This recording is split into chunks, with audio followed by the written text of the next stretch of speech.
चलो पूछो यार होमवर्क।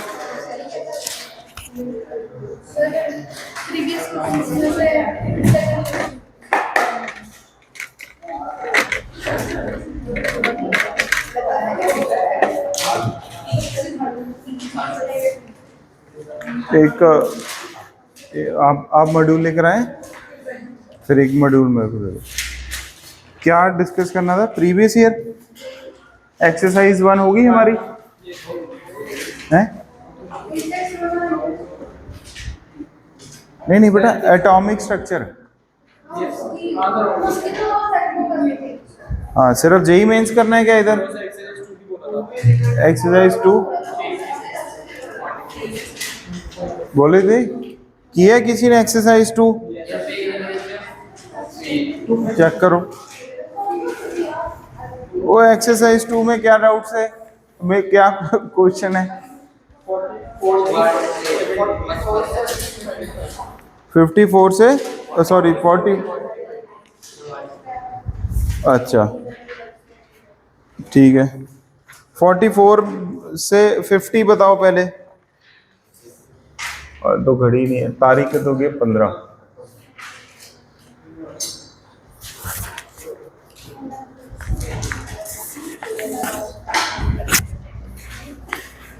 और नूर आप इधर आओ यार, इधर से बोर्ड नहीं दिखेगा आपको प्रॉपर, इधर ठीक है। हाँ 44 से 54 है?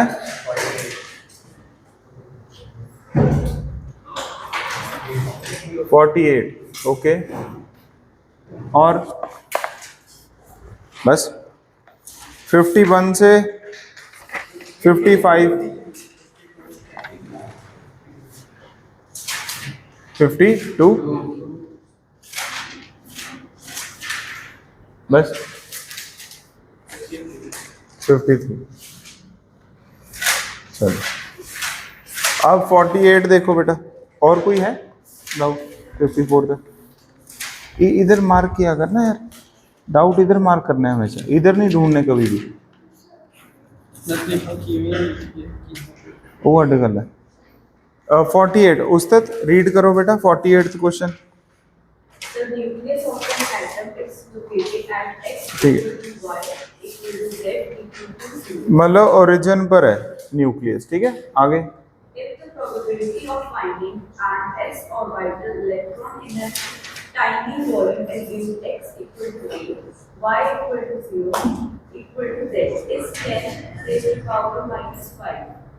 What is the probability of finding the electron in the same size volume around x equal to z equal to 0, y? ये नहीं करना है, समझ रहे हो? क्रॉस करो। वैसे किसी ने सोचा है नहीं अपने सिलेबस में ये, पर वैसे सोचा किसी ने? बस देखो ना क्या लिखा, what is the probability of finding the in the same size volume पूछ लिया ना, बोल दो x x a है, बस अभी क्या है y। सोचा किसी ने ऐसा कि नहीं? सोचा नहीं था।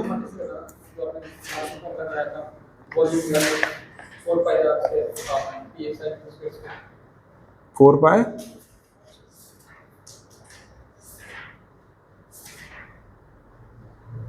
हाँ ठीक समझ। वैसे ये क्वेश्चन RPDF का, वैसे नॉलेज के लिए लिखो, मेडिकल वालों ने देखना नहीं है ये क्वेश्चन, मेडिकल वाले कट कर दें, नॉन मेडिकल वाले लिखना तो लिख लो। 4 RPDF का क्वेश्चन है ये, मतलब रेडियल प्रोबेबिलिटी डिस्ट्रीब्यूशन फंक्शन, समझ गए बेटा? 4 पाई r square Sai square r dr का क्वेश्चन है। क्या लिखा हुआ है? The probability of finding N s orbital electron, ठीक है। प्रोबेबिलिटी दे दी ना एक वॉल्यूम में, तो क्या दे दिया आपको? चलो रहने दो, ये नहीं करना।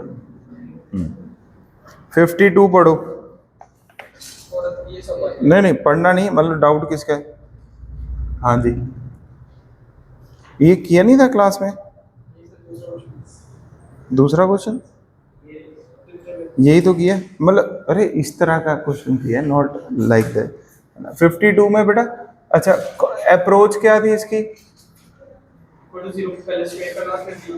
हाँ मतलब साई स्क्वायर को इक्वल टू क्या पुटअप कर देंगे, 0 पुटअप कर देंगे कि नहीं। जब भी ऐसे क्वेश्चन आते हैं, ये हो रही है रिकॉर्डिंग, हो रही है, देखना रिकॉर्डिंग हो रही है, बस ठीक। अब आप बताओ बेटा, इसको स्क्वायर कर दो, 1/9√3, 9√3 मतलब 81 इंटू 3, और 1/a0, पावर कितनी है इसकी, इसकी पावर कितनी आ गई 2। अरे वो कोई चक्कर नहीं, 6 माइनस, मैं दिख रहा हूँ वो आधे अधूरे मतलब क्या होता है भाई। अच्छा हाँ, आधे ही दिखना चाहिए मतलब, हाँ फिर तो ठीक है। भाई मैं ह्यूमन बीइंग मतलब रियलिटी वाला ही हूँ। अच्छा हाँ, मतलब कोई स्त्री मूवी टाइप्स नहीं है अपने। हाँ ओए ये समझ गए, इसका क्या करना है अपने को स्क्वायर, इसका भी क्या करना है स्क्वायर, इक्वल टू 0। ये कांस्टेंट है, ये भी कांस्टेंट, ये ओके हो जाएगा। तो इसका मतलब 6 minus 6 sigma plus sigma square into e की पावर, इसको क्या लिखोगे बेटा, माइनस सिग्मा लिख दूंगा। अरे बोल दो, ये 2 से 2 क्या हो जाएगा, कैंसिल, ठीक है। ई की पावर कितना आ गया, माइनस सिग्मा, इक्वल टू 0। अब आप बताओ मेरे को, ये टर्म 0 होएगी या ये 0 होएगी या दोनों ही क्या होएंगी 0। तो एक बार आप 6 minus 6 sigma plus sigma square को 0 पुटअप करो and find the value of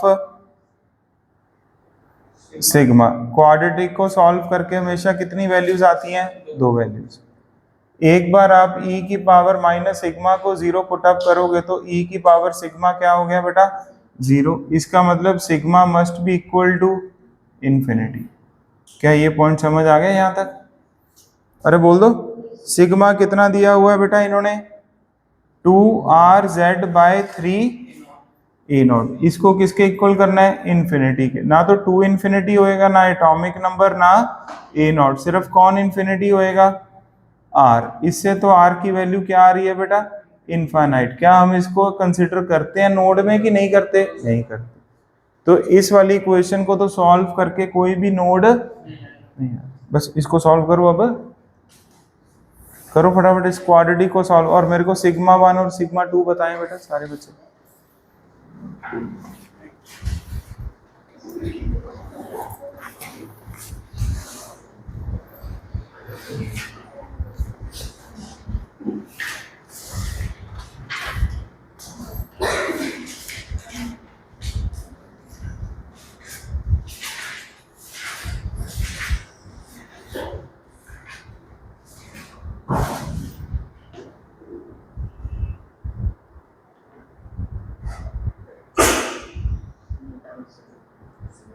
मिल गया ये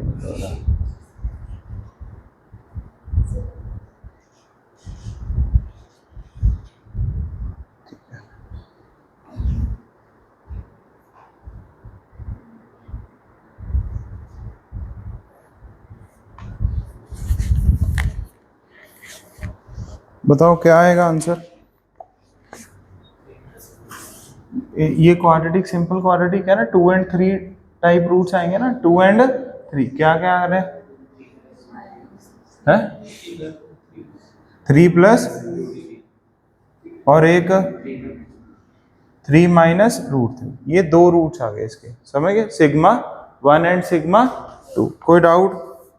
अब क्या पूछ लिया, अब इधर देखो थोड़ा कैलकुलेटिव है, मेडिकल वालों ने ध्यान नहीं देना अच्छा ज्यादा। सिग्मा 1 क्या आएगा बेटा, 2r1z/, क्योंकि ये मैथ है ना, क्या है ये मैथ, पर जिस हिसाब से अब अगली बारी पेपर क्या होएगा, नीट का पेपर अब अगले साल से ऑनलाइन हो गया है। वेरी वेल बेटा, गुड यार, अपडेटेड है। नीट का पेपर भी अभी क्या हो गया बेटा, ऑनलाइन हो गया। तो अभी ये नहीं हमें पता भी क्या नीट के पेपर भी जेईई मेंस की तरह ही आएंगे, मतलब शिफ्ट में। तो शिफ्ट में ही आना पड़ेगा बेटा। क्यों आना पड़ेगा बताओ, सोचो। क्योंकि अगर इतना इंफ्रास्ट्रक्चर होता हमारे पास तो पहले दिन ही सारे जेईई मेंस वाले कैंडिडेट पेपर दे देते ना। 15 लाख बच्चे देते हैं, कौन सा पेपर, जेईई मेंस का। तो वो एक हफ्ता चलता है पूरा, कभी किसी का पेपर कभी किसी का। नीट का पेपर तो कितनी देर, मतलब कितने बच्चे देते हैं? 25 लाख। तो ऑब्वियसली वो तो फिर 10-12 दिन तो एक महीना ऐसे था, एक महीना तो नहीं, चलो 10-12 दिन में समेट देंगे ज्यादा से ज्यादा, समझ गए क्या? तो मतलब एक दिन में पॉसिबल नहीं हो पाएगा, मैं ये कह रहा हूँ, क्योंकि इतना इंफ्रास्ट्रक्चर शायद अगले साल तक बन गया फिर तो अच्छी बात है, नहीं बना तो ऑब्वियसली आपको फिर शिफ्ट में आएगा ना पेपर, तो अब आपको भी क्या करना पड़ेगा फिर, जेई मेंस की तरह हर क्वेश्चन को अब सॉल्व करना पड़ेगा। अब आप नजरअंदाज नहीं कर सकते नीट वाले ना, भी चले यार ये वाला टॉपिक में, मतलब इस चैप्टर में ये टॉपिक इंपॉर्टेंट है यही कर लो, नो। अगर मल्टीपल पेपर बनेंगे तो आपको भी पूरी एनसीईआरटी टाइप समझ, तो हर कॉन्सेप्ट क्या करना पड़ेगा, अब कवर करना पड़ेगा। समझ आ गया कि नहीं? तो इसलिए थोड़ा सा बिट कैलकुलेटिव भी हो सकता है। कैसे? पूछो। मान लो आपकी शिफ्ट में पेपर क्या आ जाए, सौखा भी आ सकता है और औखा भी आ सकता है, यू नेवर नो। इसलिए अब से हम सारा कुछ ही पढ़ेंगे, ठीक है? तो सारे बच्चे ही ध्यान दो, मेडिकल वाले भी और नॉन मेडिकल वाले। अबे इसको सॉल्व करो फटाफट, ये हो गया कि नहीं? यस। ओए R1 की वैल्यू कितनी आ गई यार, फटाफट बोलो। 3A0। लिखते रहो लिखते रहो लिखते रहो बेटा, हाँ आगे बढ़ते रहो और लिखते रहो। 2R2 set bye 3A0, sigma 2 कितना आ गया? जैस्मिन बेटा,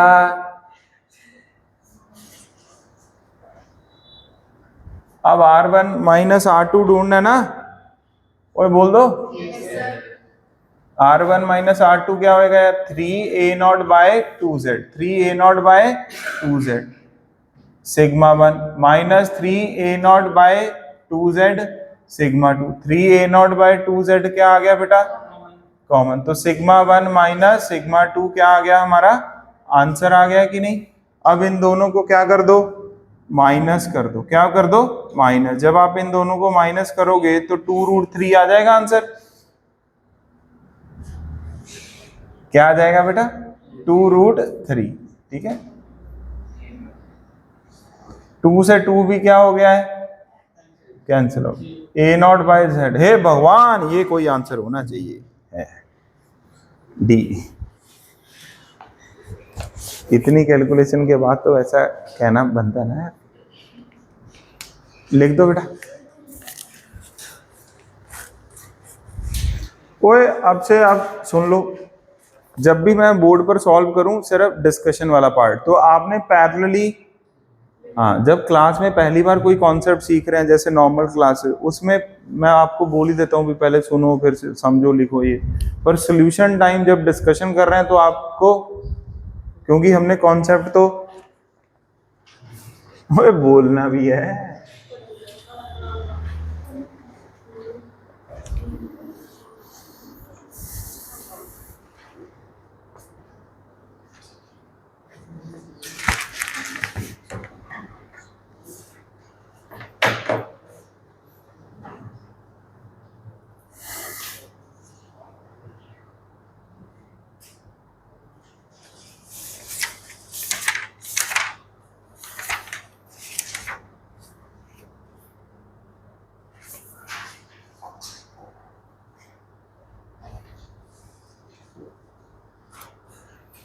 बेटा 53 अब हो जाएगा, बिल्कुल सेम है, ठीक है। बस सिग्मा दे दिया ना इन्होंने, मतलब क्वाड्रेटिक की सॉल्व करनी है। क्या सॉल्व करनी है? क्वाड्रेटिक। ओके चलो। ये कौन सी नोटबुक है बेटा? अच्छा वो आपने मॉड्यूल नोटबुक बना ली ना? मॉड्यूल वाली नोटबुक एक अलग से बनाई हुई है ना सभी ने? हाँ होमवर्क मतलब मॉड्यूल नोटबुक ही है बेटा। कौन सी है? मॉड्यूल नोटबुक, ठीक है। होमवर्क नोटबुक तो कितनी भी हो सकती है, बट मॉड्यूल नोटबुक एक ही होगी।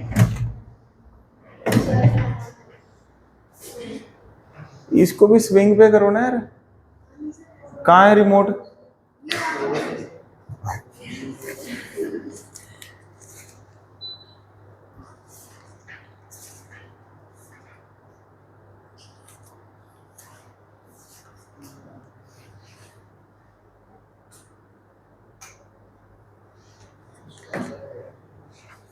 चलो हो गया, अब आगे बढ़ो। लिख लिया सभी ने? हो गया था आपसे क्वेश्चन? जेई मेंस वाली एक्सरसाइज पर आ जाओ, एक्सरसाइज 2 ओके। अब जेई मेंस वाली एक्सरसाइज आ जाओ, 1 से 5।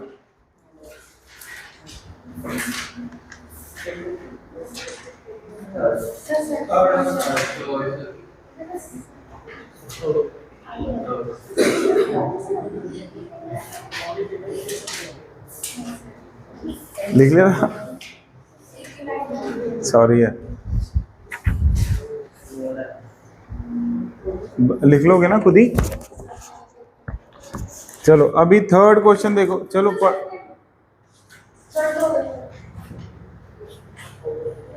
कोई बात नहीं, बाकियों का डाउट है सेकेंड थर्ड, और कोई बेटा 1 to 5 में? No doubt, very well. 6 से वो है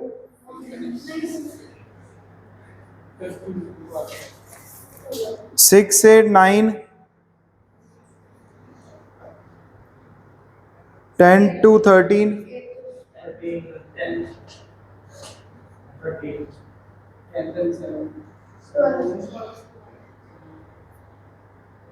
ओके। 14 से 16, ओए बेटा इधर इधर इधर ध्यान दो। 14 से 16, 17 हो गया। चलो बस यही डाउट्स हैं, ओके। चलो सेकंड क्वेश्चन किन का डाउट है? क्या डाउट है बेटा? पढ़ो, रीड करो, जैसे बेटा रीड करो सेकंड क्वेश्चन।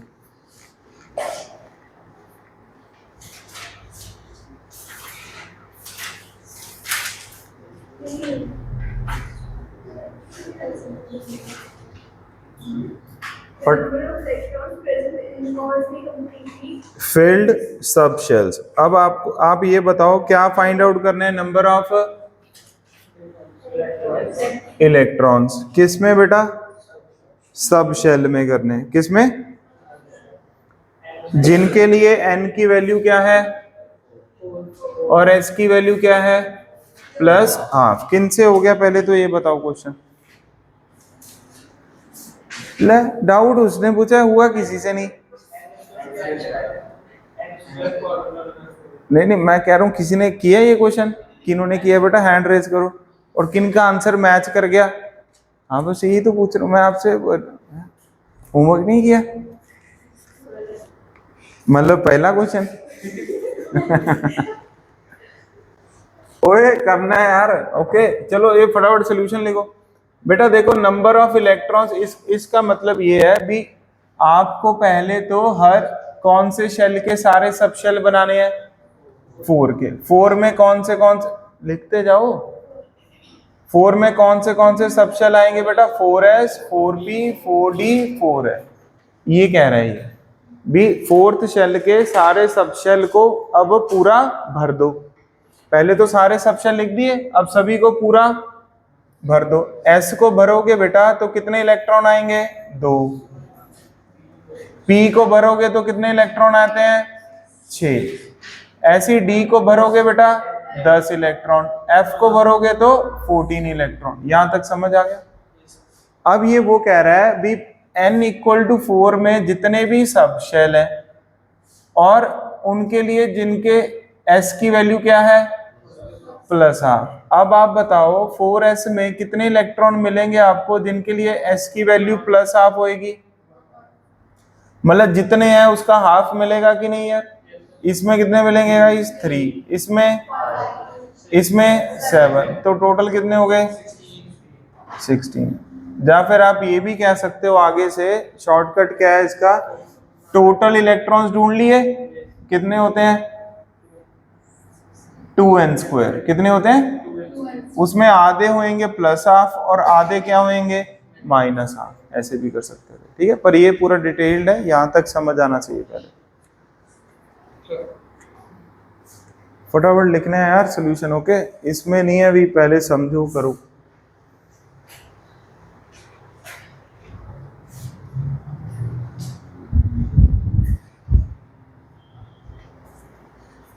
अब सेकंड के बाद थर्ड किन का डाउट है बेटा?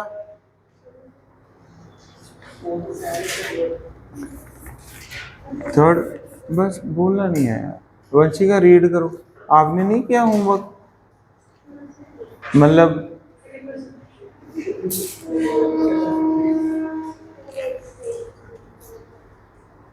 थर्ड रीड करो। ये अभी नहीं कर पाएंगे, अंडरलाइन द वर्ड 1 मोल, अभी हमने पढ़ा नहीं। ओके, लेटर लिख दो, आफ्टर मोल कॉन्सेप्ट पढ़ पाएंगे। फिफ्थ क्वेश्चन किन का डाउट है? क्या डाउट है बेटा? वर्क फंक्शन, यहां पे लिख लो फिजिक्स। फिजिक्स में आपको पढ़ाया जाएगा क्लास 12th में, ठीक है ना? अगर हुआ तो मैं भी पढ़ा सकता हूँ ये टॉपिक, वैसे देख लूंगा अगर हुआ, नहीं तो ये फिजिक्स वाले कवर करते हैं इसलिए उधर ही पढ़ते हैं, ठीक है? सेकेंड, थर्ड, फिफ्थ, एट्थ बताओ। एट्थ किन का डाउट है?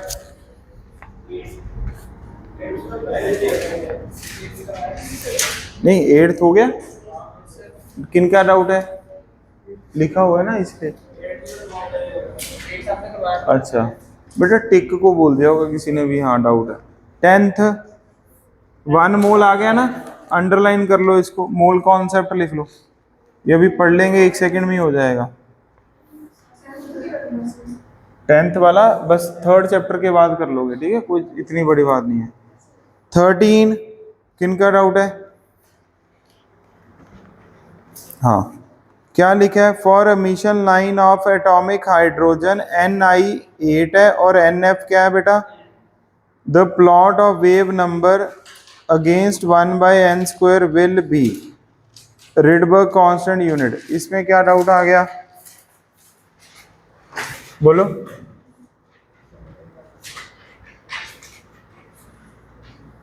देखो क्या फॉर्मूला पढ़ा था हमने बेटा?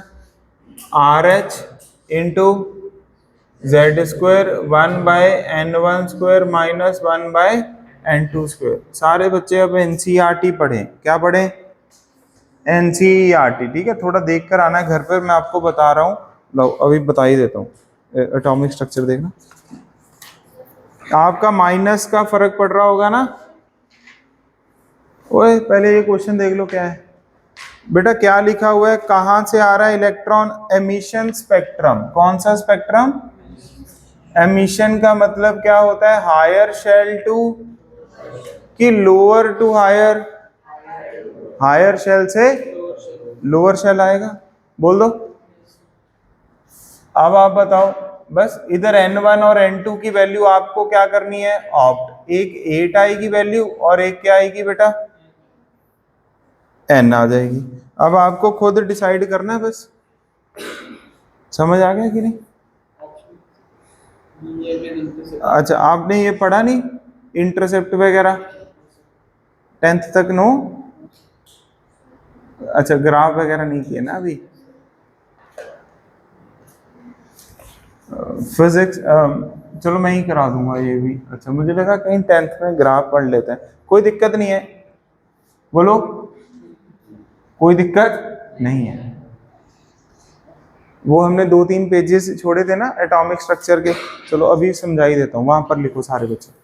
Rules to make a graph.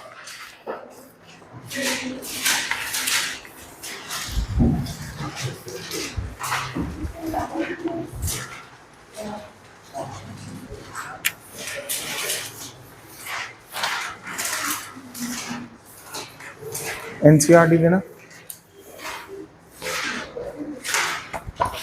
Actually अब हम पढ़ेंगे ना ग्राफ धीरे धीरे तो अब समझ आएगा। आपको फिजिक्स में फर्स्ट चैप्टर में कराया तो है सर ने, वो स्लोप नहीं कराई क्या? Up the hill down the hill y equal to mx plus C, C intercept होता है, नो। स्लोप पॉजिटिव नेगेटिव वो सब कराया है। अच्छा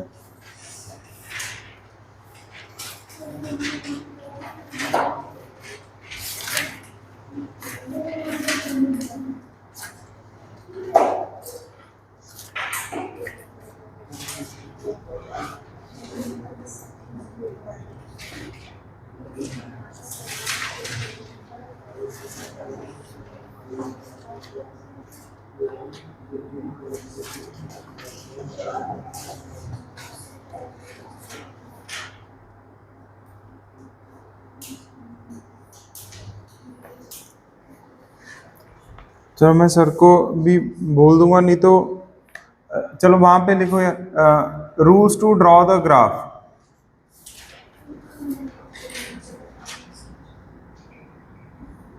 ठीक है, और यू कैन से बस steps to make a graph. अच्छा,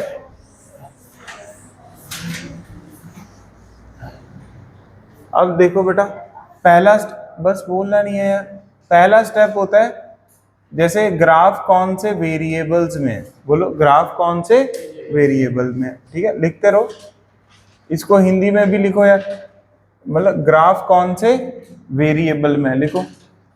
सेकंड स्टेप लिखो, right down the equation relating y and x। Step number 3, opt from the standard graph। चलो,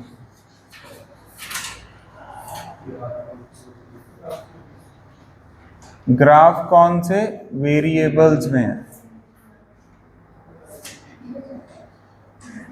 फटाफट लिखो है।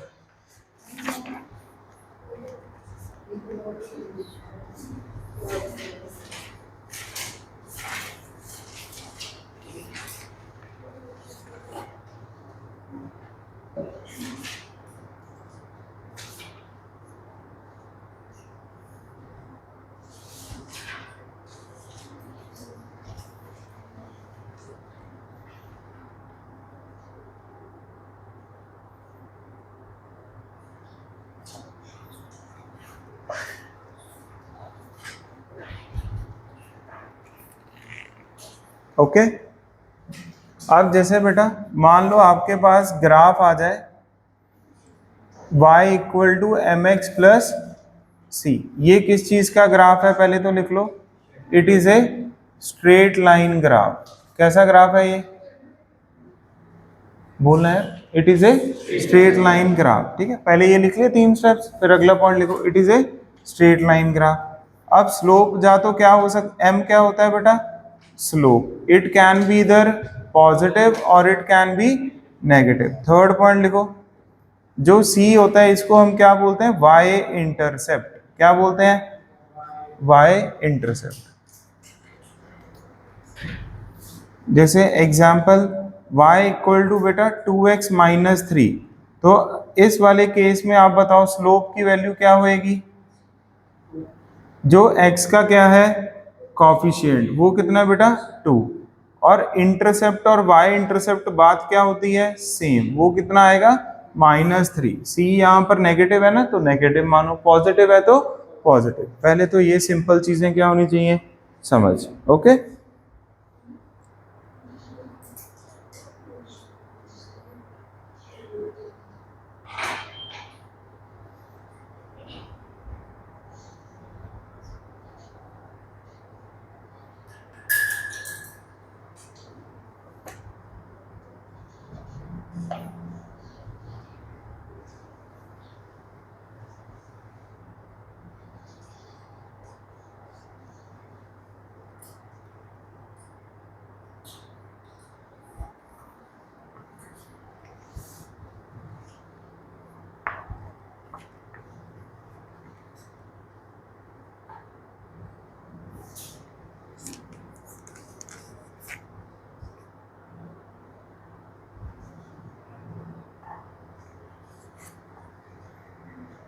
अब जैसे ये वाला क्वेश्चन है,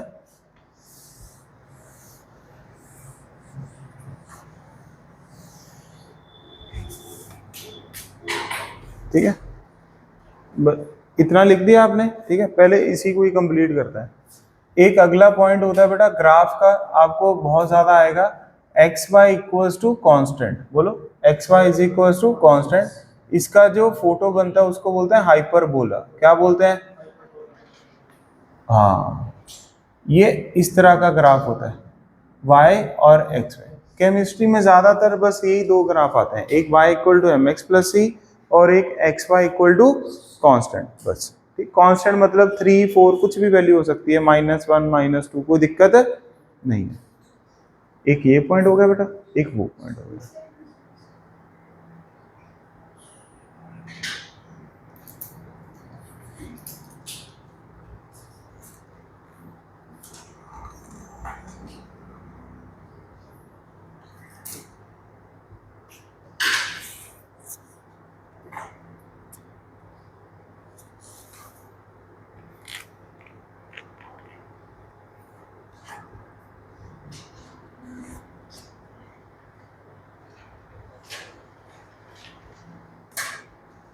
चलो यहाँ तक हो गया, ठीक है।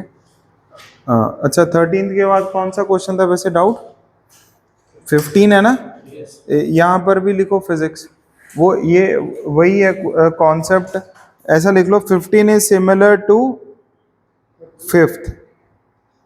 5 और 15 सेम कॉन्सेप्ट है, 5 और 15 का कॉन्सेप्ट क्या है? सेम, ठीक है। चलो ठीक है, ये तो हमारे आउट ऑफ सिलेबस थे, मेरे को बताना चाहिए था पहले। क्या आपने 7th क्वेश्चन कर लिया बेटा? फिर पूछा ही नहीं किसी ने, पूछा था क्या? कर लिया क्या? चलो कोई बात नहीं। अब आप देखो यहाँ तक लिख लिया सभी ने, वो फेयर नोटबुक में लिख लिया। अभी हम 7th क्वेश्चन करते हैं, इससे समझते हैं, ठीक है। इधर ही बनाते हैं ग्राफ, पहले इधर समझो। जैसे बेटा मान लो अपने पास डी ब्रॉगली वेवलेंथ का इक्वेशन क्या था, lambda equal to H upon P. ये वाला लेक्चर हर किसी बच्चे ने लगाया हुआ है ना, चलो कोई बात नहीं, अभी लगा लिया, ठीक है। बस ये एक इक्वेशन होती है, lambda equal to H upon P. ये कौन सी इक्वेशन होती है? बोलो, डी ब्रॉगली वेवलेंथ, ठीक है, ये हो गया। अब हमें अगर ग्राफ बनाना है, मानना बेटा इसमें लैम्डा वर्सेस मोमेंटम का, किसका? Lambda versus momentum. तो ये तो कौन सा स्टेप हो गया बेटा? First step, y versus x, कौन से दो वेरिएबल्स में ग्राफ है, ओके। दूसरा स्टेप क्या होएगा? इन दोनों को रिलेट करने वाली कोई इक्वेशन लिखो, वो कौन सी है? Lambda equal to h by P, ये लिखे ना। Right down the equation relating x and y। ये समझ आ गया अब आपको स्टेप नंबर 2 भी कैसे सोचना है ग्राफ। अब सारे बच्चे ये देखो 7th क्वेश्चन में क्या आपको ग्राफ से ये पता लग रहा है भी एक ग्राफ लैम्डा पी का है, एक पी लैम्डा का है, एक लैम्डा 1 बाय पी है, एक लैम्डा पी है। ये 4 ग्राफ्स हैं कि नहीं है? तो अब आपको चारों को अलग अलग चेक करना है। क्या करना है चारों को? पहला ग्राफ क्या है बेटा? Lambda versus P. तो आपका वेरिएबल फिक्स हो गया, कौन सा? Lambda versus P. जो y एक्सिस पर होता है उसको पहले लिखते हैं, जो x एक्सिस पे होता है उसको बाद में। पहला समझ आ गया। दूसरा पॉइंट क्या था? उन दोनों वेरिएबल्स को इक्वेट करने वाला कोई इक्वेशन लिखो। फिर आपको क्वेश्चन देख के समझ आ गया भी ये डी ब्रॉगली की बातें कर रहा है, और सर ने डी ब्रॉगली में इनको रिलेट करने के लिए ये वाला फॉर्मूला बताया था, वो आप लिख लोगे। अब आपका दिमाग अप्रोच चलने लगी ना भाई, कैसे सोचना है क्वेश्चन को, इधर ही फोकस करो, ठीक है, ओके। थर्ड स्टेप क्या करना होता है? आपने इसमें जो y पर है उसको y से लिख दो, जो x पर है बेटा उसको किससे लिख दो? x से लिख दो। तो अब ये एक इक्वेशन बन गई, किसमें? x एंड, तो एक्स वाई इक्वल टू क्या आ गया? h एक क्या नंबर है बेटा? कांस्टेंट। यहां से ये पता लग गया आपको भी ये स्ट्रेट लाइन ग्राफ नहीं है। ये कैसा ग्राफ होएगा? हाइपरबोला। इसकी फोटो क्या होनी चाहिए? इस तरह की फोटो होनी चाहिए, जहां पर y किसको करस्पॉन्ड कर रहा है? लैम्डा को। x किसको करस्पॉन्ड कर रहा है? p को। फिर आप देखोगे क्या a वालों ने यही ग्राफ बनाया है? यस। इसका मतलब a ऑप्शन सही है, मतलब ये करेक्ट है। अभी कोई चक्कर नहीं, अभी आ जाओ b ऑप्शन। कौन सा ऑप्शन देखो, क्या वो स्ट्रेट लाइन है p और लैम्डा में? तो b ऑप्शन क्या हो गया? गलत हो गया, ऐसे। अब फिर हम कौन सा ऑप्शन बी नहीं, डी देखो, लैम्डा और किसका है? पी का। तो ए भी गलत हो गया, डी भी गलत। अब बी रह गया और सी रह गया। बोलो बी और सी। अच्छा, यहां तक पूरा समझ आ गया सभी बच्चों को? बोल दो कोई यस और नो। हाँ,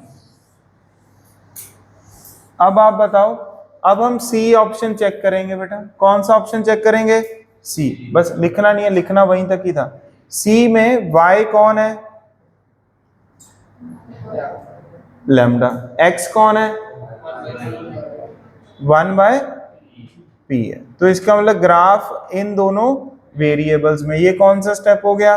फर्स्ट स्टेप। नंबर, इनको रिलेट करने के लिए कौन सी इक्वेशन होती है? Lambda equal to H upon, बोलो ये होती है कि नहीं? अच्छा, अब आप इसको क्या लिखोगे? Step number 3। कौन सा स्टेप नंबर 3? क्या बताया साहब? भी जो y पर है उसको किससे एलिमिनेट, उससे किससे सब्स्टिट्यूट कर दो? y से। h तो h ही रहेगा। अब p को x मानना है कि 1/p को x मानना है बेटा? 1/p को x मानना है। क्या ये y is equal to H x हो गया? क्या ये एक तरह से y is equal to M x plus 0 वाली इक्वेशन होगी कि नहीं होगी यार? बोल दो। जिसमें इंटरसेप्ट क्या है बेटा? 0। तो y equal to M x वाली इक्वेशन जब भी आती है तो ये हमेशा कैसी लाइन आती है? स्ट्रेट लाइन आती है। कैसी लाइन आती है? Straight line. अब आप देखो सी ऑप्शन में कर्व बना दिया इन्होंने, आना क्या चाहिए था? इसलिए सी ऑप्शन क्या हो गया? गलत हो गया। सारे ऑप्शन समझ आ गए आपको? पहले तो आपने ये बताओ, ये असली नोटबुक में ये लिख लिया y equal to M x plus c लिख लिया था। अब आप पहले ये नोट डाउन करो असली नोटबुक में, फेयर नोटबुक में, ठीक है? करो।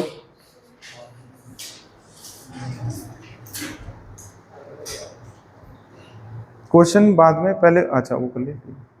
फेयर नोटबुक में लिख लिया क्या ये सभी ने? नहीं तो नहीं तो लिखो।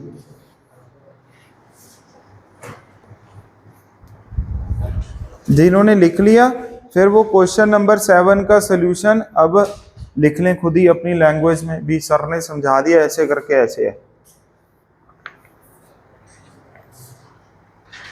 क्या अब आपको थोड़ा सा ग्राफ समझ आ गया भी प्रोसीड कैसे करना है बेटा? ओए यस और नो? बस हाँ, बस थॉट प्रोसेस बिल्ड हो गया। अब आप हम धीरे धीरे 10-15 ग्राफ और बनाएंगे ना तो अपने आप समझ आ जाएगा। बस स्टेप यही फॉलो करने हैं। कौन से? वेरिएबल इक्वेशन जो है उसको y से रिप्लेस करो, जो x एक्सिस पे है उसको x से रिप्लेस करो। अपने आप दो में से कोई एक क्या बन जाएगी? इक्वेशन बन जाएगी।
ठीक है, लिख लिया सभी ने?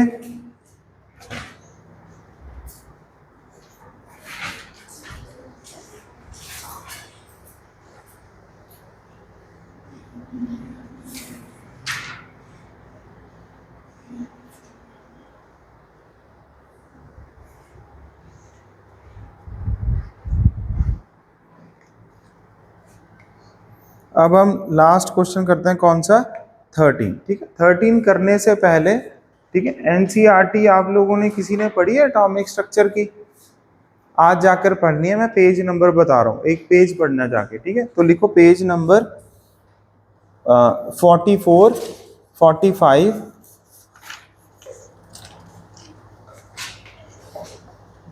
47, मतलब अप टू 48 है, मतलब 44 टू 48।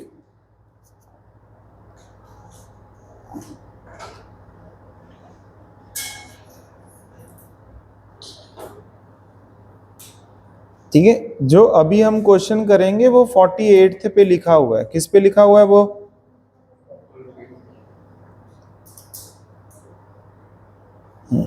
अब लिखो सारे बच्चे।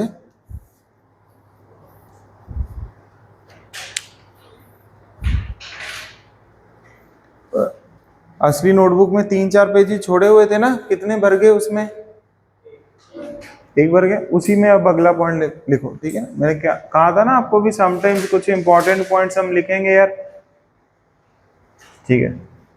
जो न्यू स्टूडेंट्स हैं उन्होंने इतना नहीं सोचना, ओके। हाँ, अब देखो, एक बेटा हमने इक्वेशन पढ़ी थी क्या, 1/λ Rydberg constant multiply by z square 1/n1 square minus 1/n2 square, और 1/λ को हम बोलते थे म्यू बार।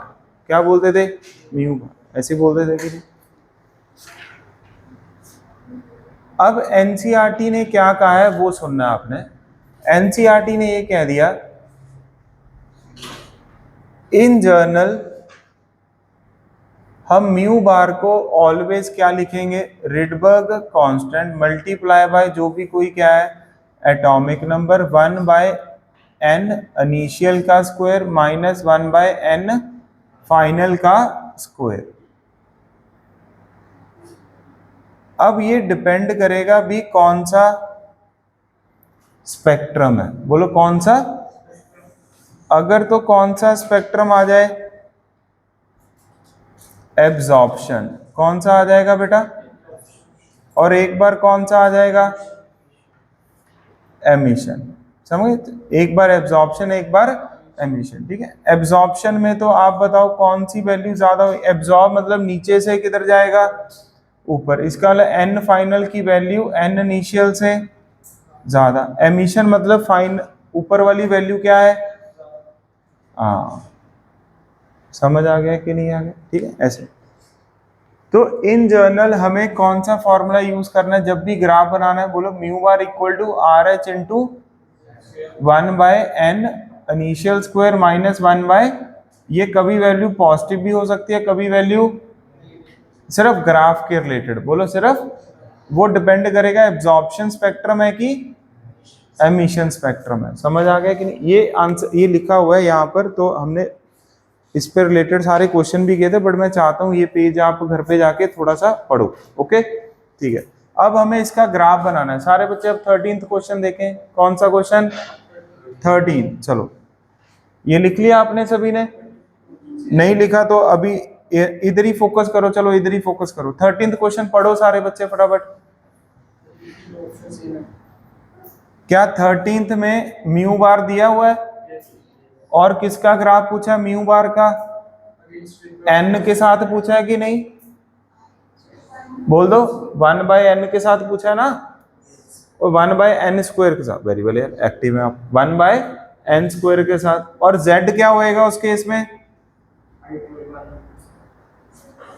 हाइड्रोजन एटम है। अच्छा, सोल्यूशन नंबर 13 में z की वैल्यू क्या आएगी बेटा? 1। पहला आ गया स्टेप नंबर 1। कौन से दो वेरिएबल है जिसमें ग्राफ बनाना है? Mu bar versus 1/n square. Step number 2, right down the equation relating them. वो क्या होगी बेटा? रिडबर्ग कांस्टेंट मल्टीप्लाई बाय 1 का स्क्वायर 1/n आई का स्क्वायर माइनस 1/nf का स्क्वायर। म्यू बार को क्या लिख दोगे? आर एच, तो आर एच ही है।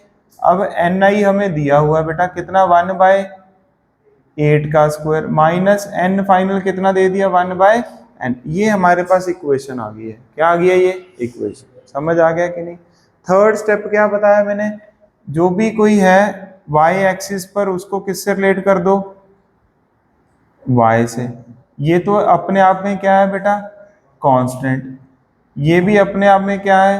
कांस्टेंट। ये अब 1/n² को x मानना है कि n² को x मानना है बेटा?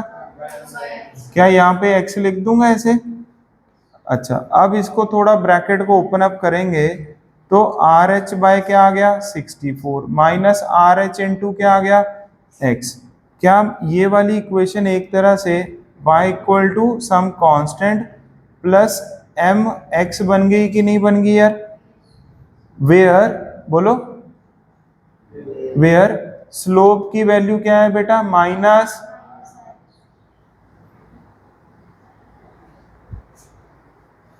समझ आ गया कि नहीं आ गया यार बोल दो। हाँ हाँ। तो अब और इंटरसेप्ट की वैल्यू कितनी है ना, मतलब RH बाय 64, RH बाय 64, हाँ सी को बोलता है बट। तो अब आप बताओ इनके ऑप्शंस पढ़कर क्या आएगा आंसर? ए ऑप्शन क्या है बेटा? Linear with intercept. गलत है ना, लीनियर तो है ग्राफ, क्यों स्ट्रेट लाइन ग्राफ है तो लीनियर है, बट इंटरसेप्ट माइनस RH नहीं है। बी ऑप्शन क्या है? ये तो गलत है, लीनियर आना चाहिए ग्राफ, स्ट्रेट लाइन ग्राफ क्या होता है लीनियर। थर्ड ऑप्शन क्या है? स्लोप। हाँ तो डी ऑप्शन आ गया कि नहीं आ गया? ऐसे करने हैं आपने, क्या आपको अब सेंस बन गया ना ग्राफ के? ऐसे आगे भी पढ़ेंगे, लिखो बेटा। इन जर्नल म्यू बार ये होता है, क्या हो गया बेटा?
ओके सभी बच्चों ने का होमवर्क है 44 पेज से 48 पेज प्लस एग्जाम्पल, मतलब सॉल्व एग्जाम्पल 2.10, ठीक है, सॉल्व एग्जाम्पल 2.10।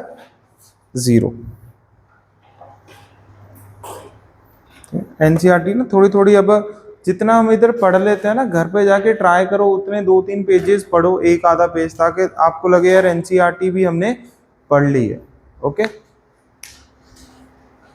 आगे बढ़े। चलो अब हो गया बेटा पूरा डिस्कशन। तो कुल मिला के एक तो नहीं एटॉमिक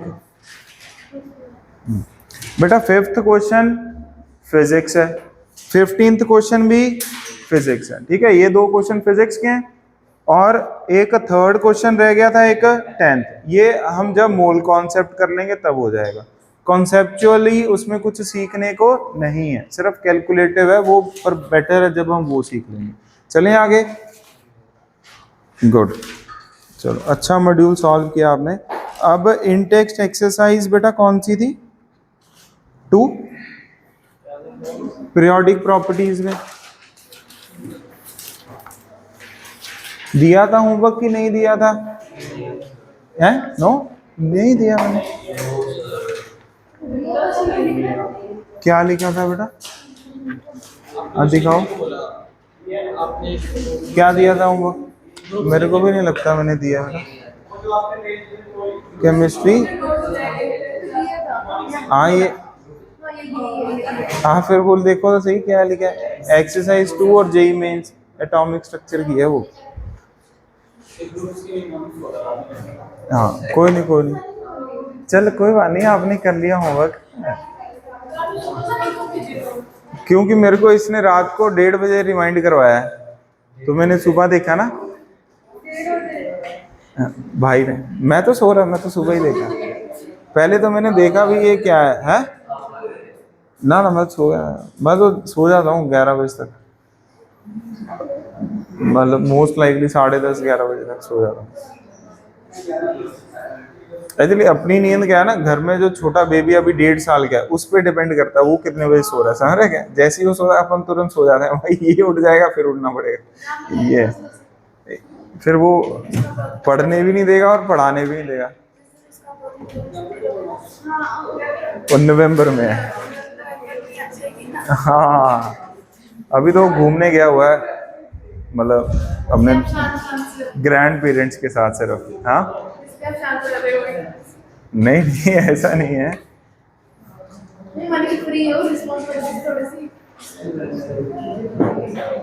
हाँ ये कह ले, बच्चे तो कुछ इतनी खास है नहीं, अपन तो कुछ करते नहीं, पेरेंट्स ही संभालते हैं ज़्यादा। चलो पढ़े आगे।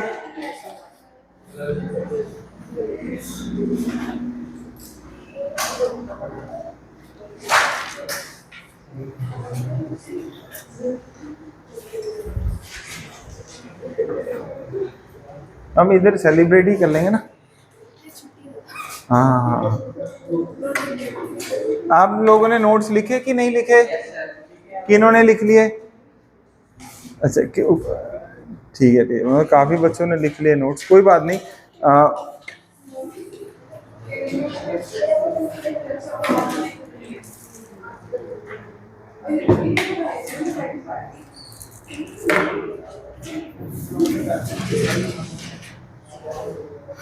निमोनिक्स पढ़ लिए थे ना हमने, ठीक है। डी ब्लॉक के बारे में कुछ पढ़ लिया था कि नहीं पढ़ा था हमने?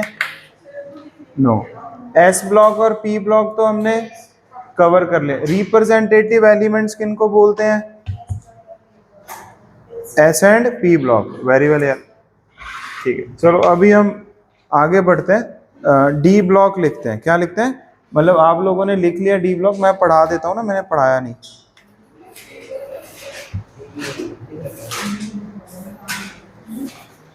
सभी के मॉड्यूल अपने पास है ना? हाँ एक मॉड्यूल मेरे को दो यार, फिर एक इधर ही रख लेते हैं यार मॉड्यूल। चलो डी ब्लॉक में देखो, द वेरी फर्स्ट पॉइंट क्या है बेटा?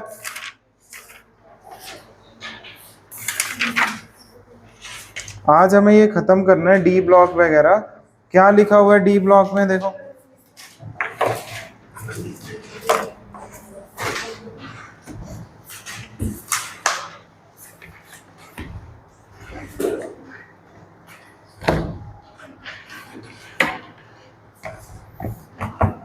डी ब्लॉक एलिमेंट्स को हम क्या बोलते हैं? Transition elements. बस के इन तीनों को नहीं बोलते। क्यों नहीं बोलते? ये हम क्लास 12th में सीखेंगे। कौन सी क्लास में सीखेंगे? 12th में। बोलना है यार सभी ने यार। हाँ ओह ये जर्नल आउटर इलेक्ट्रॉनिक कॉन्फ़िगरेशन। देखो मैं अब आपको एक अच्छी चीज सिखाता हूँ भी, how do we write outer electronic configuration, ठीक है। पीरियोडिक टेबल रखो टेबल पर, मतलब मॉड्यूल में।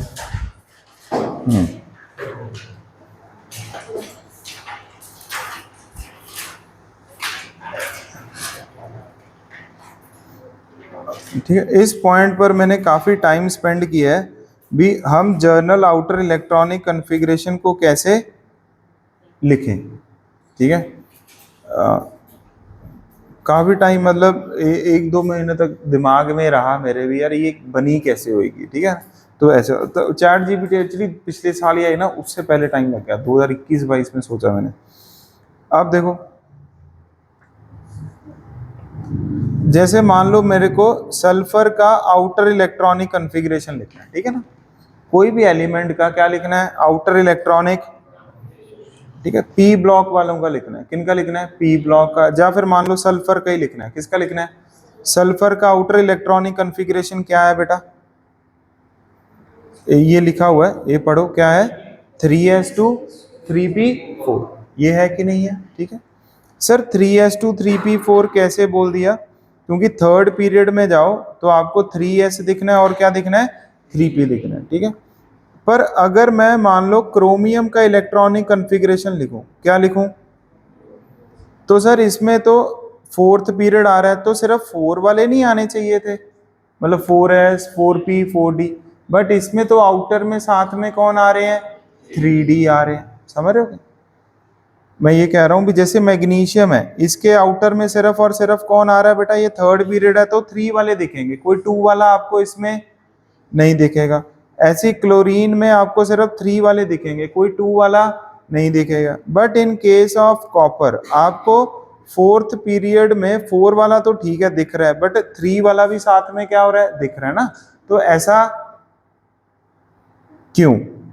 अब जैसे ये समेरियम है, इसका नेम क्या है, इसमें आपको ये देखो, ये कौन से पीरियड का है बेटा, 6th पीरियड का, किस कौन से पीरियड का है ये, तो 6th पीरियड में सर आउटर का मतलब क्या 6s 6p 6d 6f वाले इलेक्ट्रॉन लिखने होते हैं कि उससे पहले वाले भी लिखने होते हैं, ये मैं इसका आंसर करने वाला हूँ, समझ गए। अब आप बताओ, ये 6th पीरियड का ना, जैसे इधर आके लिख देते होते हैं, तो आप पढ़ना एक बार क्या क्या है इसमें। 6 वाला एलिमेंट तो साथ में है ही है, बट 4 भी और साथ में, ठीक है हाँ, वो छोड़ो कैसे आया वो रहने दो, मतलब 4 और 5 दिख रहा है ना साथ में, इसमें लिखे हुए हैं ना इलेक्ट्रॉनिक कॉन्फ़िगरेशन, यस।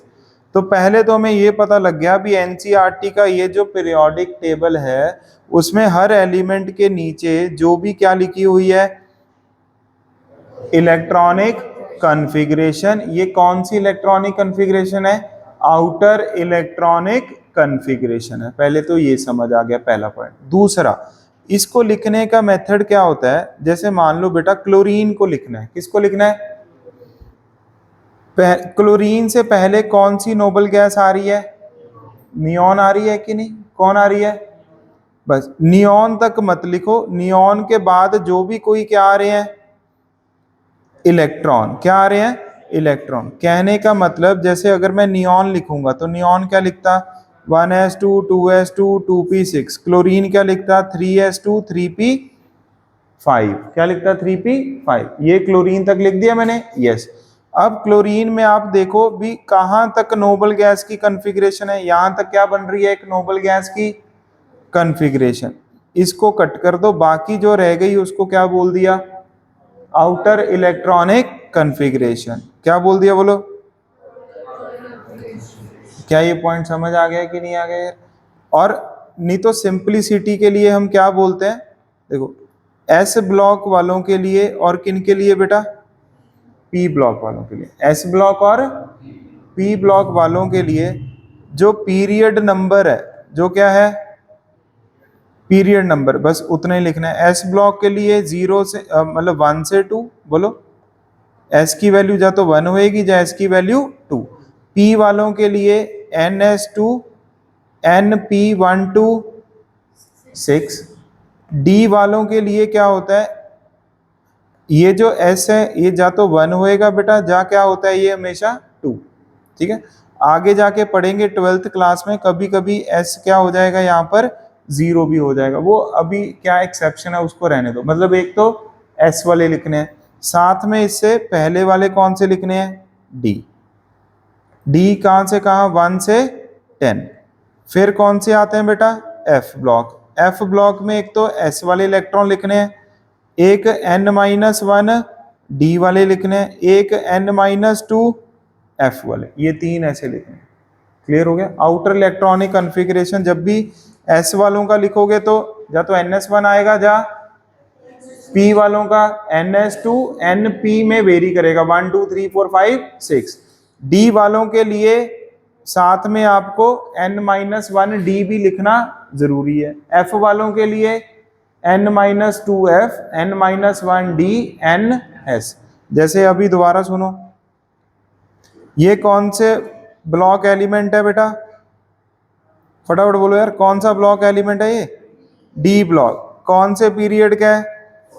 तो इसमें 4s तो आएगा ही आएगा, साथ में 3d भी आएगा।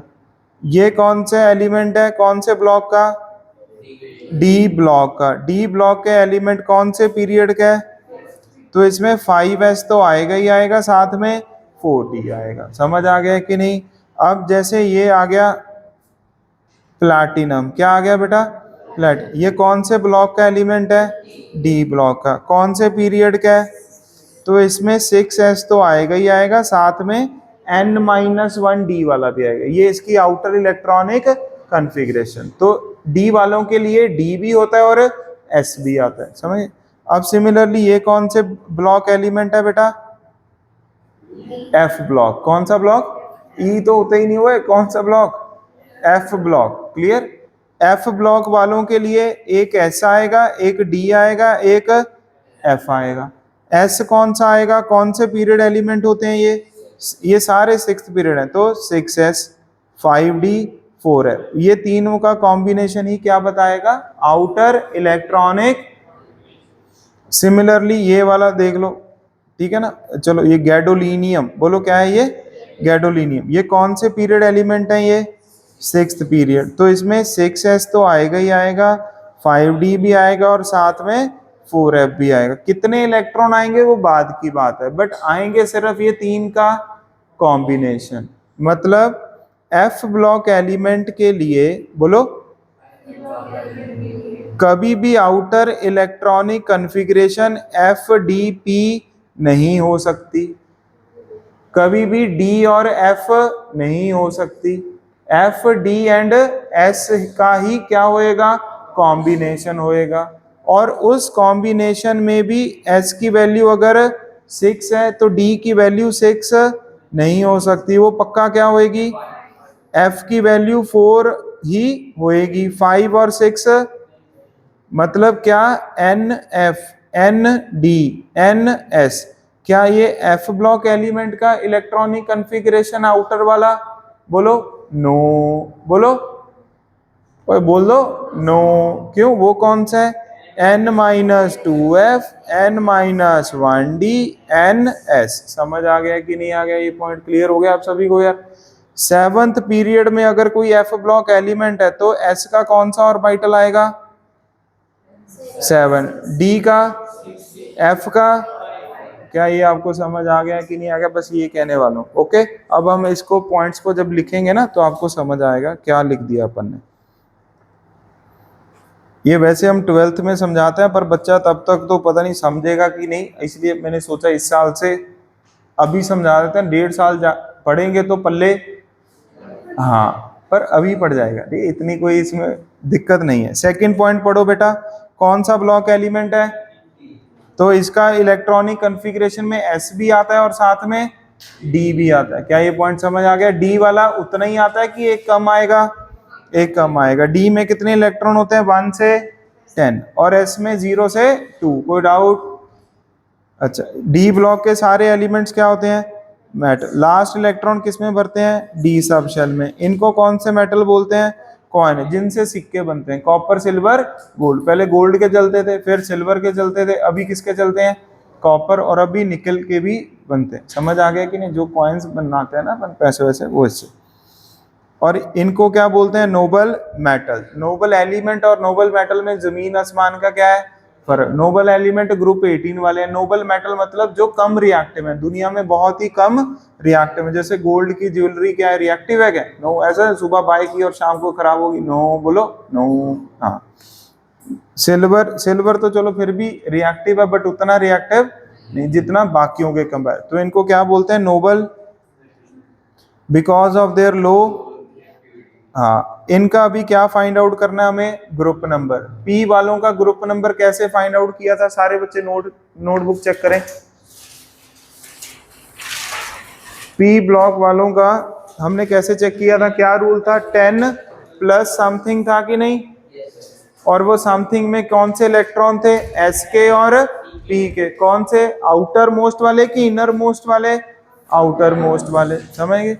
ऐसी डी ब्लॉक वालों के लिए क्या रूल है, जितने इलेक्ट्रॉन है किसमें, आउटर मोस्ट में, किसमें, आउटर मोस्ट, डी का और एस का, समझ गए।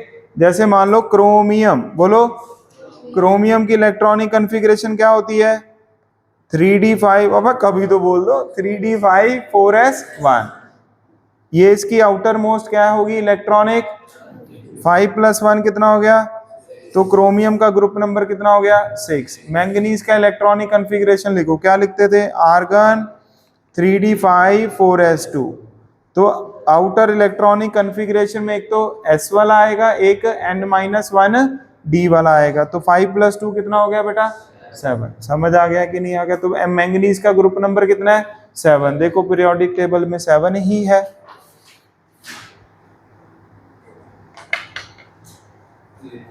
अरे बोल दो, ये मैंने एग्जाम्पल लिखे थे, ये क्लियर हो गया सभी बच्चों को यार, ठीक है। अब कौन से आ जाओ बेटा, एफ ब्लॉक। उससे पहले डी ब्लॉक को एक बार खुद गो थ्रू कर लो फटाफट पॉइंट्स को। ओए अपनी नोटबुक से करो, इससे मत करो, नोटबुक से किया करो, फिर आपको लगेगा हाँ कहीं आपको यही नोट्स की आदत पड़ जाए, समझ गए। ये भी होता है ना, ऐसे दूसरे की नोटबुक देखते रहते हैं, उसके नोटबुक से याद जल्दी हो जाता है, अपनी से नहीं होता है। ऐसा हुआ है क्या किसी के साथ? इसका मतलब चीटिंग नहीं करते, गुड।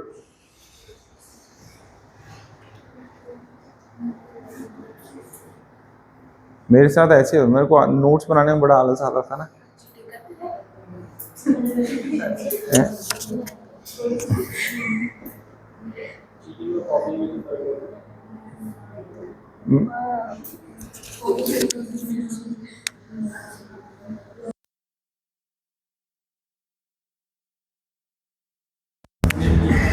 अबे ये पढ़ो यार, इसको पढ़ो। 10 तक तो बहुत ही ज्यादा, इवन बोर्ड्स में भी। अरे 118 ही है, कुछ ज्यादा नहीं, आपको भी हो जाएंगे बेटा अगले साल।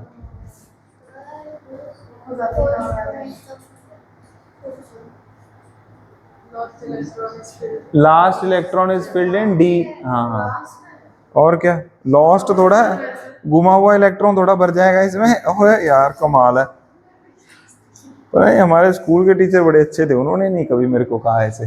हाँ ये लिख लिया सभी ने, एफ ब्लॉक। बेटा अब आ जाओ किधर, पहला पॉइंट पढ़ो मान्या बेटा। अच्छा एलिमेंट देखो, एफ ब्लॉक, ये पूरा पीरियोडिक टेबल है कि नहीं है यार? Yes very well. ये कौन सा ब्लॉक है? ये एस और पी वालों का तो क्या नाम है, रिप्रेजेंटेड। डी वालों का ट्रांजिशन, एफ वालों का इनर ट्रांजिशन एलिमेंट्स। बोलो कौन सा, इनर ट्रांजिशन एलिमेंट्स, ठीक है। यहां पर लिखा हुआ है, कोई चक्कर नहीं है।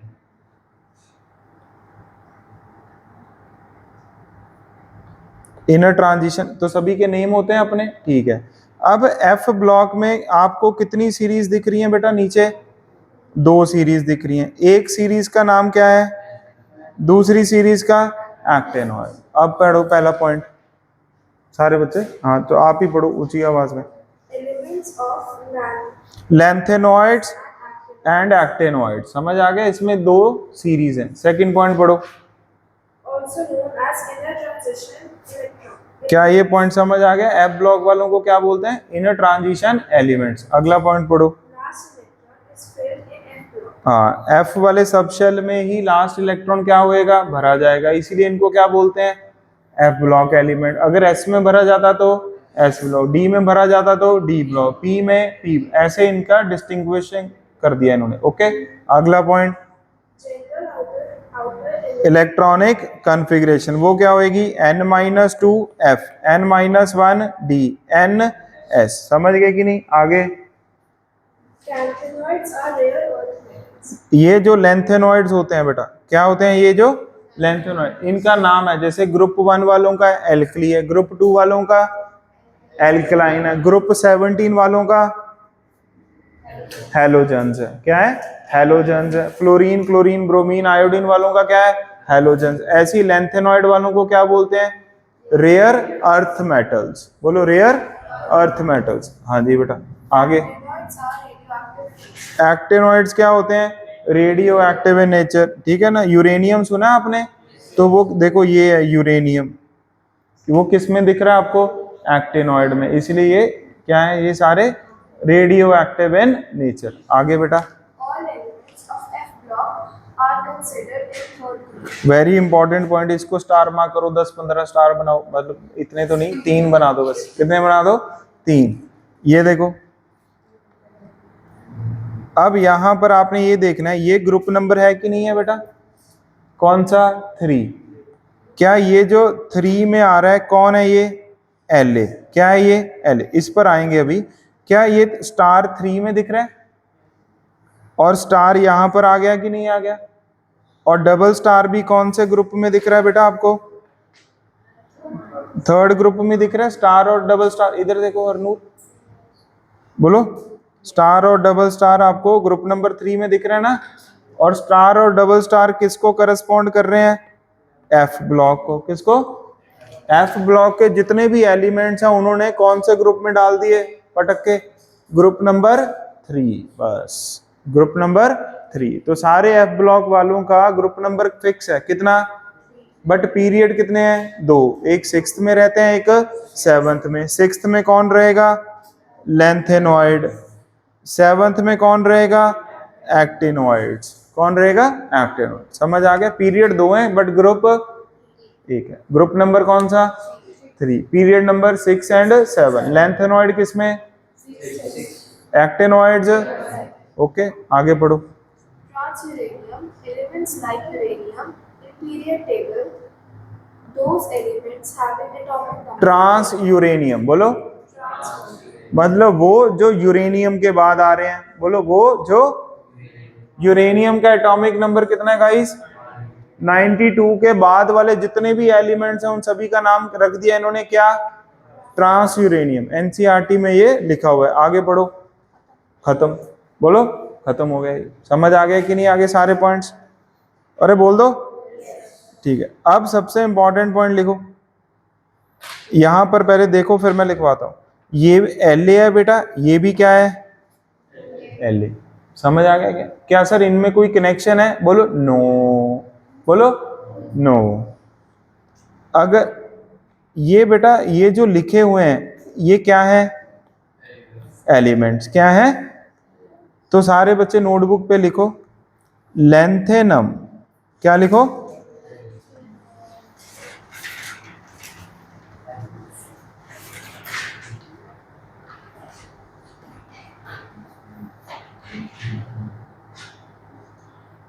लिखो।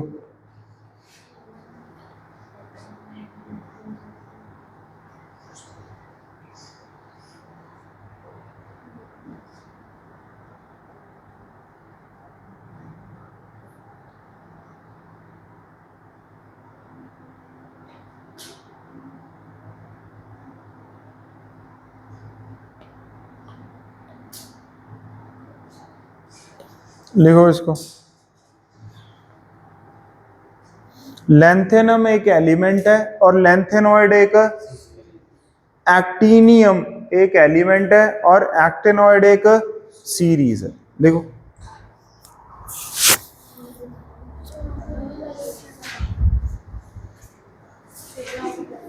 ओए फटाफट लिखो।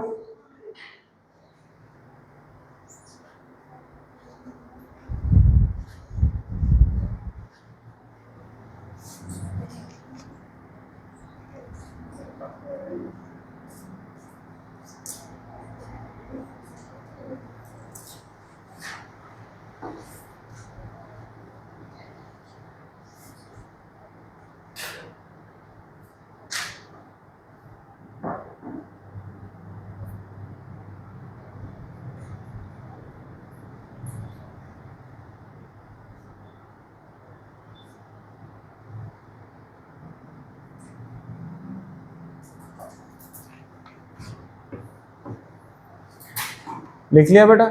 लैंथेनम एलिमेंट है कि सीरीज है? लैंथेनॉइड एक सीरीज है। उस सीरीज में कितने एलिमेंट्स हैं? 14 एलिमेंट्स हैं। कितने एलिमेंट्स हैं? एक्टिनियम क्या है? एक एलिमेंट, बट एक्टेनॉइड एक सीरीज है। यहां तक लिख लिया? अब समझते हैं। लिख लिया बेटा?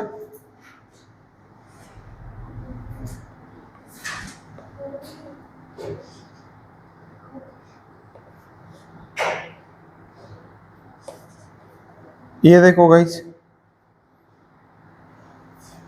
ध्यान से सुनना है, ठीक है। लैंथेनम एक एलिमेंट है। कौन से ब्लॉक का एलिमेंट है ये? डी ब्लॉक एलिमेंट है। कौन से ब्लॉक का?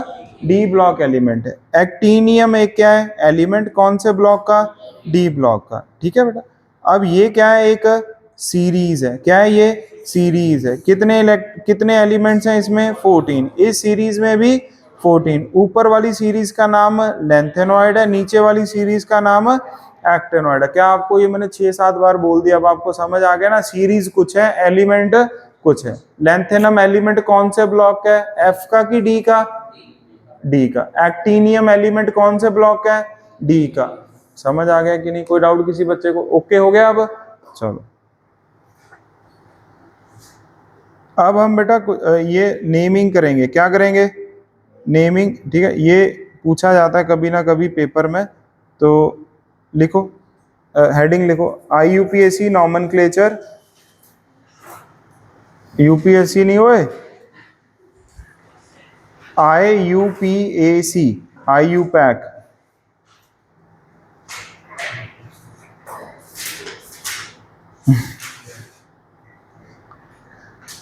ठीक है ना? Nomenclature of elements with atomic number greater than 100। लिख दो, फटाफट लिख दो, 2 मिनट में लिख दो इसको। IUPAC nomenclature of elements with atomic number greater than 100।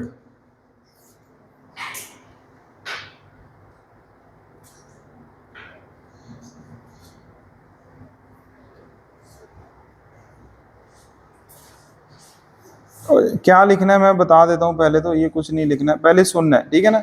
Basically मान लो बेटा, कल को आपने ये वाला एलिमेंट ढूंढ लिया ना। अब अपनी बगल वाली कंट्री से बन नहीं रही है, समझ गए? उन्होंने कहा हमने भी ढूंढ लिया। वैसे तो उनका इतना हैसियत नहीं है वो ढूंढ सकें, समझ गए क्या? हाँ, पर हमने फिर भी ढूंढ लिया। ये कौन सा एलिमेंट? 119 एलिमेंट, ठीक है। फिर भाई हम कहेंगे हम अपना नाम रखेंगे, वो कहेंगे नहीं तुम, हम अपना नाम रखेंगे, तो फिर कहीं उस पर भी कोई क्या ना हो जाए। हाँ, हम ये वाली, हम पाकिस्तान से कंपेयर नहीं कर रहे, हम थोड़ा अच्छी कंट्री से कंपेयर करते हैं, अमेरिका से करते हैं, समझ गए ना। हमने भी एलिमेंट ढूंढ लिया और अमेरिका ने भी एलिमेंट ढूंढ लिया, यही वाला। और हमने कहा भाई ये हमारा इंडियन एलिमेंट है, उन्होंने कहा नहीं ये हमारा अमेरिकन एलिमेंट है, समझ गए क्या? तो फिर घमासान युद्ध हो जाएगा ना। वो कहेगा ये नाम रखो, वो कहेंगे ये नाम। तो इसलिए IUPAC मतलब जो भी एक ऑर्गेनाइजेशन है जो ऐसे नेमिंग करती है, उन्होंने कहा अब जितने भी एटॉमिक नंबर ग्रेटर देन वाले, कौन है? 100 वाले, उनके लिए एक रूल बना दिया। क्या बना दिया? जो नाम रखे गए वो रखे गए, पर अभी एक रूल बना दिया भी, उसके बाद जो भी कोई एलिमेंट आएगा उसका एक सिस्टम होना चाहिए नेमिंग का। क्या होना चाहिए? एक सिस्टम नेमिंग का होना चाहिए। तो उन्होंने वो जो सिस्टम बनाया वो क्या बनाया? कितने डिजिट्स होते हैं हमारी जिंदगी में? 10 होते हैं। वेरी वेल बेटा, 0 हमारा है यार, समझे? 1 to 9 प्लस 0 कितने डिजिट्स होते हैं? 10 डिजिट्स होते हैं ना। शुक्र है किसी ने इनफाइनाइट नहीं बोला मेरी तरह। हाँ, ठीक है। 0 वाले का नेम क्या है? नील। 1 वाले का उन, ऐसे बाय ट्राई ऐसे नाम चलते रहेंगे, समझ आ गया क्या? ये नाम है। और इनका ये क्या है? एब्रीविएशन, मतलब शॉर्ट फॉर्म कह लो, या इनको कौन से सिंबल से क्या करना है? रिप्रेजेंट करना है, ठीक है। अब ये है, जैसे 7 वाला मैंने देखो स्टार मार्क किया है कि नहीं किया यार? बोल दो। अब ये सेप्ट है, इसको कभी कभी बच्चा हेप्ट भी बोल देता है। क्या बोल देता है?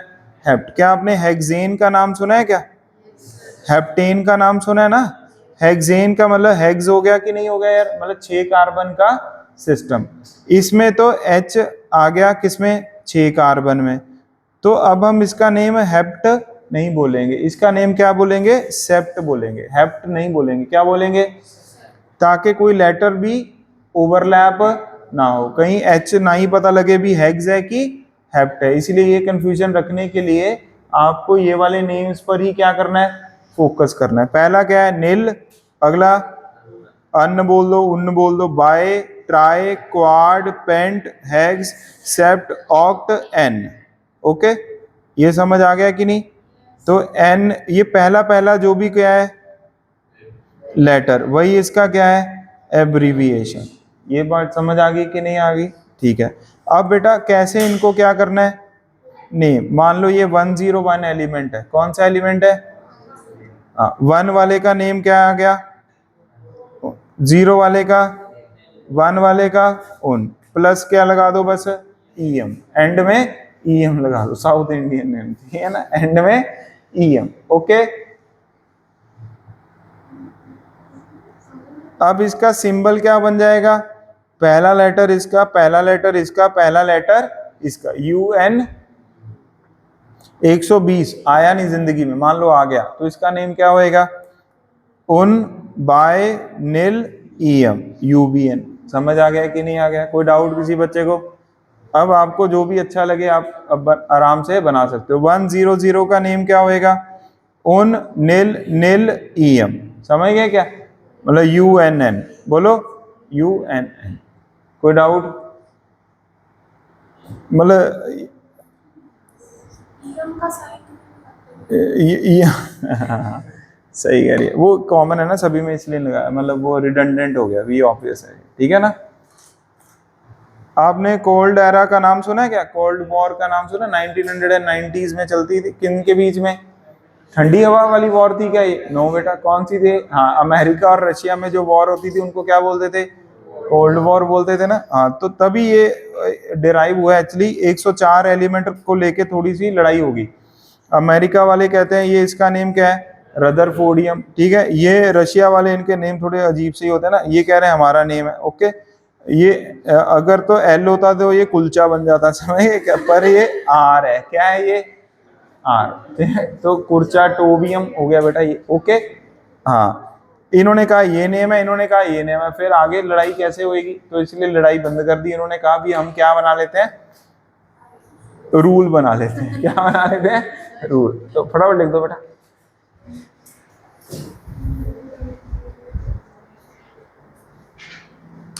समझ गए ना।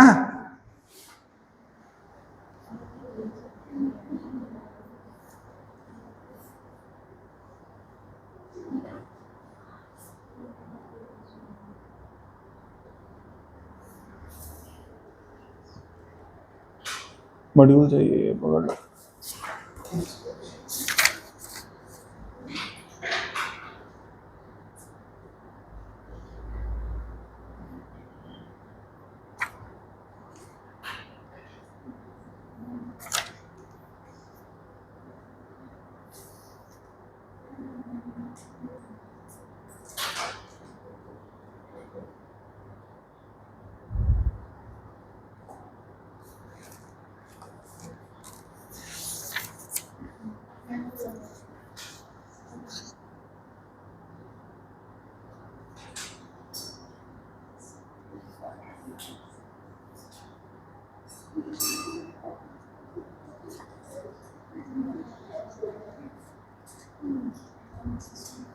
ओ यार बोलना नहीं है बेटा,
इन दोनों जो साइंटिस्ट है ना, साइंटिस्ट, इन दोनों के नाम में लास्ट में आई यू एम आता है, इसलिए लगाया है आई यू एम। क्या हो रहा है भाई? हो ही सकता है यार, वैसे सही सोचा है हमने।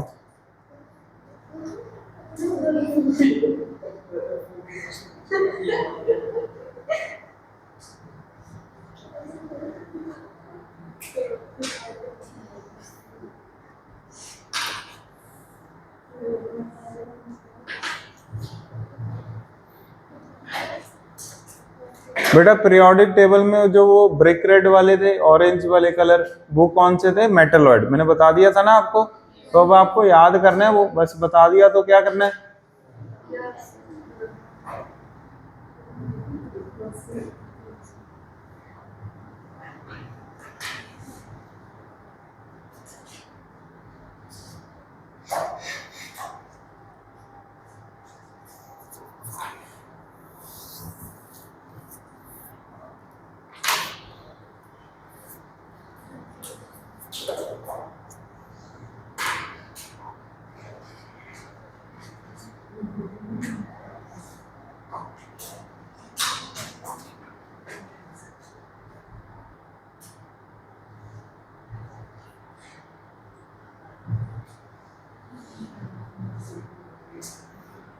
केमिस्ट्री होमवर्क मैंने ग्रुप में भेज दिया, ठीक है?